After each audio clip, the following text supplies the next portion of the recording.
বেশ কিছুদিন ধরে দেখছি পুকুরে গুড়া মাছ প্রচুর হয়েছে, সেক্ষেত্রে জেলেদেরকে ডাকলাম। এসে দেখি সব মাছের ডিম হয়েছে, মলা মাছে। আপনারা আঞ্চলিক ভাষায় কি এই গুড়া মাছকে বলেন?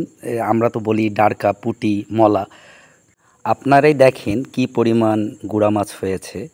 আসলে গড গিফটেড। বিশেষ করে ভিডিও করার কারণটি হচ্ছে যে মলা মাছ থাকলে কাপ জাতীয় মাছের ক্ষেত্রে ক্ষতি হয় না, খুব কম হয়ে থাকে। সাধারণত পুঁটি, ডারকা মাছ যদি থেকে থাকে, বিশেষ করে পুঁটি মাছ, সেক্ষেত্রে কাপ জাতীয় মাছের খাবার অধিকাংশই পুঁটি মাছ খেয়ে ফেলে। এই কারণে হচ্ছে কাপ জাতীয় মাছের গ্রোথ কমে যেতে পারে, সে কারণেই হচ্ছে পুকুরে জাল টানা।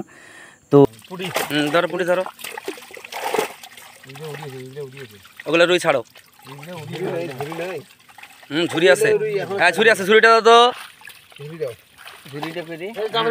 জাপানি ফেলে দাও, কোনো জাপানি